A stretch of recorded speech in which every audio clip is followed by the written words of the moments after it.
8-8 वर्षसम्म सत्ताको वरिपरि घुमेर निर्मला पन्तको हत्याको सानो एउटा अंश पनि पत्ता नलाउन सक्नेहरू अहिले नयाँ सरकारले चाहिँ के 4 महिनामै रिजल्ट ल्याउनु पर्ने, त्यो पनि अनुसन्धानको विषय त्यहाँ बोल्नु पाउँदैन अरे के। सुन गृहमन्त्रीको कुरा अनि चुप्प लाएर बस, अनुसन्धान भइरहेछ, हुन्छ, बस। नगर्नु भएको मैले प्रश्न गर्न पाउनुपर्छ र मन्त्रीजीले उत्तर दिनै पर्दछ। हुन्छ, म यसको उत्तर दिन चाहदिनँ। मान्य मन्त्रीज्यू, म उत्तर दिन चाहदिनँ हजुर त्यसको बारेमा। कञ्चनपुरकी निर्मला पन्तको दिन दहाडे भएको जघन्य बलात्कार र हत्या प्रकरणमा लामो समय बितिसक्दा पनि सरकारले दोषी पत्ता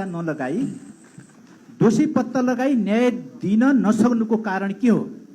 यो राज्य संयन्त्रको असक्षमता हो कि कारबाही गर्न नचाहेको उदासीनता हो? सरकारले हाम्रो चेली निर्मलालाई कहिलेसम्म न्याय दिलाउँछ स्पष्ट पार्न म माग गर्दछु। धन्यवाद। माननीय मन्त्रीज्यू।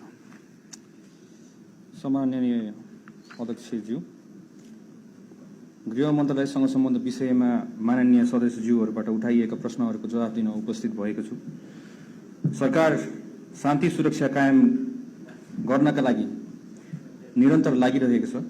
यो गृह मन्त्रालयको मुख्य विषय समेत भएकोले देशमा हुने हत्या, हिंसा, बलात्कार लगायतका अपराधहरूको अनुसन्धान हामीले चरणबद्ध रूपमा गरिरहेको छौँ र माननीयज्यूले उठाउनु भएको विषय एकदमै सेन्सिटिभ छ।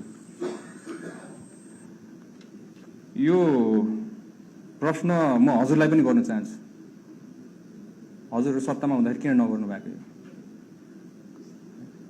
र अहिले हामीलाई आएर त्यो भारी पकाउँदै गर्दाखेरि म माननीयज्यूलाई के एउटा आग्रह गर्न चाहेँ भन्दाखेरि चाहिँ यो एकदम सेन्सिटिभ विषय हो।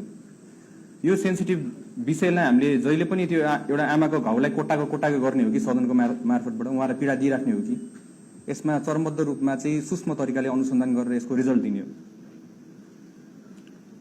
तपाईँ कोही मान्छे बित्दै गर्दाखेरि तपाईँलाई दिनका दिन सम्झाउँदाखेरि तपाईँको राष्ट्रिय स्तरबाट सम्झाउँदै तपाईँलाई मजा आउँछ होला त? तपाईँलाई मनमा शान्ति हुन्छ होला त?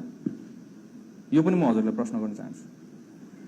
र यसमा म धेरै कुरा बोल्न सक्दिनँ, बोल्दा उचित हुँदैन होला जस्तो लाग्छ। यो अनुसन्धानको विषय हो र यसमा चाहिँ हामीले सूक्ष्म तरिकाले अनुसन्धान गरिरहेछौँ र यसलाई चाहिँ म सम्पूर्ण माननीयज्यूहरूलाई यसलाई चाहिँ अबका हाम्रो प्रतिनिधि सभा, अब राष्ट्रिय सभामा यो प्रश्न चाहिँ नउठाइदिनु हुन म हजुरलाई विनम्र आग्रह गर्न चाहन्छु। कुनै छ भने, यस्तो विषय छ भने मलाई व्यक्तिगत रूपमा आएर सोध्नु होला।